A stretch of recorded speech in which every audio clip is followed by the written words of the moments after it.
नमस्कार, news nation digital के हमारे इस खास एपिसोड खबर दुनिया की में आपका स्वागत है। मैं हूं सुमित कुमार दुबे। पिछले साल 7 अक्टूबर को इजराइल पर गाजा पट्टी से शुरू हुए हमास के सरप्राइज अटैक से मिडिल ईस्ट में जंग और घटनाओं का जो सिलसिला शुरू हुआ वो लेबनान में हिजबुल्लाह की इजराइल के हाथों तबाही और उसके लीडर नसरल्लाह की मौत के बाद सीरिया में बशर अल असद के तख्ता पलट तक पहुंच चुका है। इसी बीच 2 बार इजराइल और ईरान के बीच में मिसाइल स्ट्राइक्स या फिर एयर स्ट्राइक्स भी हो चुकी हैं, लेकिन बात अभी खत्म नहीं हुई है। ऐसी खबरें आ रही हैं कि इजराइल के निशाने पर अब ईरान के परमाणु ठिकाने हैं और यही इस पूरे घटना चक्र का क्लाइमैक्स हो सकता है। खबरें तो ये भी हैं कि अमेरिका के अगले प्रेसिडेंट डोनाल्ड ट्रंप चाहते हैं कि किसी भी तरह से ईरान को परमाणु हथियार हासिल करने से रोका जाए। तो सवाल यह है कि क्या अब ईरान पर अमेरिका या अमेरिका इजराइल दोनों मिलकर हमले की भूमिका तैयार कर रहे हैं। हमारे आज के इस वीडियो में हम बात करेंगे कि मिडिल ईस्ट के ताज़ा हालात और आपको बताएंगे कि कैसे इजराइल एक बार फिर से इस इलाके में अपनी बादशाहत को दोबारा कायम करने के कगार पर पहुंच चुका है। साल 1948 में जब फिलिस्तीन की धरती पर यहूदियों का मुल्क इजराइल बनाया गया था तो ये मुस्लिम मुल्कों को कबूल नहीं था। इजिप्ट, सीरिया और जॉर्डन जो कि इजराइल के पड़ोसी मुल्क थे, उन्होंने मिलकर इजराइल के खिलाफ युद्ध भी किए। इन्हें सऊदी अरब जैसे बाकी अरब मुल्कों का साथ भी मिला। इन्हें इजराइल अरब युद्ध के तौर पर जाना जाता है। लेकिन अमेरिका की मदद से इजराइल ने हर जंग को जीतकर पश्चिम एशिया में अपने एग्जिस्टेंस को बरकरार रखा। ना सिर्फ अपने एग्जिस्टेंस को बरकरार रखा बल्कि इजराइल हमेशा फ्रंट फुट पर खेला। लेकिन 1979 में ईरान में हुई इस्लामिक क्रांति ने इजराइल के लिए एक नया खतरा पैदा किया। ईरान की बाकी सुन्नी देशों के साथ दुश्मनी थी, लेकिन उसने अपनी हिफाजत और इजराइल को घेरने के लिए कई दशकों तक मेहनत करके एक्सेस ऑफ रेजिस्टेंस बनाया। यानी यमन के हूती, लेबनान का हिजबुल्लाह, गाजा का हमास और सीरिया में असद सरकार जैसी वो ताकतें जो जंग के वक्त इजराइल के खिलाफ ईरान के साथ मजबूती से खड़ी रहती। ईरान ने इसके लिए करोड़ों डॉलर्स की रकम खर्च की, लेकिन पिछले 1.25 साल में इजराइल ने ईरान के बुने इस जाल को पूरी तरह से तोड़ दिया है। सीरिया में असद सरकार के गिरने के बाद इजराइल ने ताबड़तोड़ एयर स्ट्राइक्स करके उसकी नेवी, एयरफोर्स को तबाह कर दिया है। अब इजराइल के फाइटर जेट्स के लिए सीरिया का आसमान पूरी तरीके से खुल गया है और उसका अगला निशाना ईरान हो सकता है। इजराइल डिफेंस फोर्सेस यानी IDF का मानना है कि ईरान इस समय अलग थलग पड़ा हुआ है। इसकी वजह से सीरिया में असद सरकार का गिरना है, उसके आतंकी समूहों का कमजोर होना है। आतंकी समूह इजराइल के मुताबिक इससे नाराज ईरान परमाणु बम बनाने की कोशिश कर सकता है। ऐसे में इजराइल उसके न्यूक्लियर ठिकानों को नष्ट कर दे, ये संभावना भी इजराइल खत्म करना चाहता है कि ईरान परमाणु बम हासिल करे। दरअसल ऐसा माना जाता है कि ईरान ने 2003 से ही मिलिट्री परमाणु प्रोग्राम शुरू किया था। तब से ईरान लगातार सिविलियन जरूरतों के अलावा भी परमाणु प्रोग्राम चला रहा है। इस्लामिक रिपब्लिक देश यानी ईरान ने कभी भी अपने परमाणु हथियारों के सपने को छोड़ा नहीं है। इसका प्रोग्राम ईरान के बंद पहाड़ों के नीचे चल रहा है, पहाड़ों की निचाई में, सुरंगों में। ईरान भी लगातार इजराइल की बर्बादी चाहता है।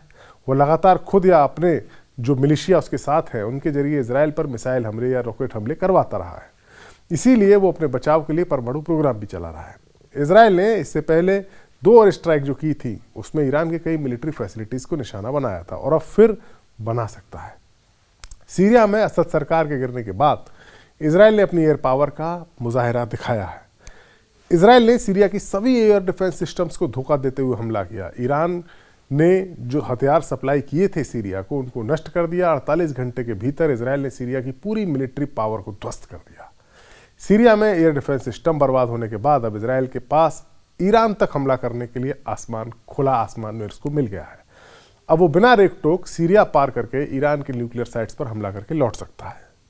इजरायली एयरफोर्स ने सीरिया के 86% एयर डिफेंस सिस्टम को बर्बाद किया है, ऐसी खबर है। इनमें से 107 एयर डिफेंस सिस्टम, 47 रेडार शामिल हैं, जिनमें से कम से मध्यम दूरी के SA-22 यानी पंसिर S1 और रूस से मिले SA-17 मीडियम रेंज के एयर डिफेंस सिस्टम भी शामिल हैं, जिन्हें बक बुलाया जाता है।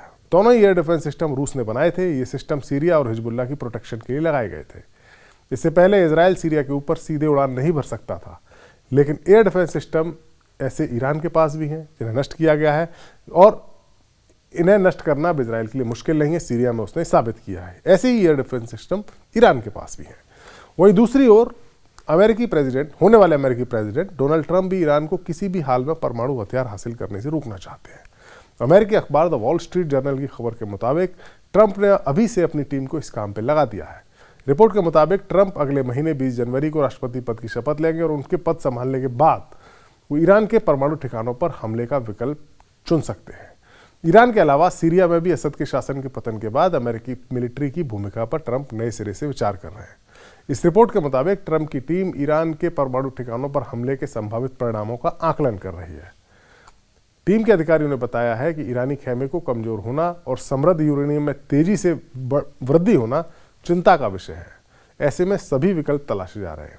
ट्रंप की टीम इस बात पर भी विचार कर रही है कि असद के शासन के पतन के बाद अमेरिकी फोर्सेस की सीरिया में क्या भूमिका होगी। दरअसल ईरान लंबे समय से तेजी से यूरेनियम का संवर्धन कर रहा है। इससे अमेरिका और इजरायल जैसे उनके साथी चिंतित हैं। ट्रंप को लगता है कि जिस तरह ईरान में संवर्धित यूरेनियम की मात्रा बढ़ रही है वो गंभीर चिंता की बात है। ट्रंप प्रशासन इस मुद्दे को गंभीरता से ले रहा है, हालांकि वो अमल में 20 जनवरी के बाद ही आएगा कुर्सी पर। ट्रंप की टीम इस दिशा में कूटनीतिक समाधान भी तलाशना चाहती है। यानी ट्रंप चाहते हैं कि बातचीत के जरिए ईरान को परमाणु हथियार बनाने से रोका जाए। लेकिन ऐसा समझौता 2015 में बराक ओबामा के वक्त में भी हुआ था। बाद में जब ट्रंप उनके बाद राष्ट्रपति बने तो उन्होंने ही इस डील से अमेरिका को अलग कर दिया था और पूरी डील खत्म हो गई थी और ईरान फिर से परमाणु बम बनाने के रास्ते पर आगे बढ़ने लगा था। अब जो हालात है उसके हिसाब से ईरान खुद को काफ़ी कमज़ोर पा रहा है और उसे अब परमाणु बम बनाकर अपनी हिफाजत करना ही इकलौता रास्ता नजर आ रहा है। लिहाजा ईरान चाहता है कि किसी भी तरह ट्रंप की कुर्सी पर बैठने से पहले उसके पास एक ऐसा हथियार आ जाए जिसे उस वक्त इस्तेमाल करे जब उसके अस्तित्व पर खतरा मंडरा रहा हो। ईरान ने IAEA को एक रिपोर्ट सौंपी थी हाल ही में। उस रिपोर्ट में बताया कि उसने 6000 नए सेंट्रीफ्यूज लगाए हैं। ईरान के पास पहले से 10,000 सेंट्रीफ्यूज मौजूद थे, यानी अब उसके पास 16,000 सेंट्रीफ्यूज हो गए, जिसके बाद से ईरान यूरेनियम को और तेजी से संवर्धित कर सकता है और तेजी से परमाणु हथियार बनाने के करीब भी पहुंच सकता है। ईरान के यूरेनियम एनरिचमेंट फैसिलिटी का विस्तार और इसका खुला ऐलान अमेरिका और यूरोपीय देशों को सीधा मैसेज भी है। जब ईरान को हर हाल में परमाणु शक्ति हासिल करनी ही होगी या ईरान करके रहेगा, क्योंकि उसकी जो बाकी साथी ताकतें थी वो धीमे धीमे कमज़ोर हो रही हैं। अब देखना ये होगा कि ईरान की परमाणु बम हासिल करने की चाहत को रोकने के लिए ट्रंप कूटनीतिक तरीके से कोशिश करेंगे या फिर इजराइल के जरिए ईरान के परमाणु ठिकानों को निशाना बनाया जाएगा। ऐसा कहा जाता है कि मिडिल ईस्ट में जो काम अमेरिका खुद नहीं करना चाहता वो इजराइल के जरिए करवाता है और इजराइल तो खुद ऐसे हमले करने के लिए तैयार बैठा है, बस उसे अमेरिका का साथ चाहिए या उसका इशारा चाहिए। अगर ऐसा हुआ तो मिडिल ईस्ट में शुरू हुई ये उथल पुथल अब ईरान, इजराइल और यहाँ तक कि ईरान और अमेरिका की सीधी जंग के साथ खत्म होगी और उसमें अमेरिका की अहम भूमिका हो सकती है। हमारा वीडियो आपको कैसा लगा कमेंट सेक्शन में जाइए और अपनी राय हमें ज़रूर दीजिए। नमस्कार।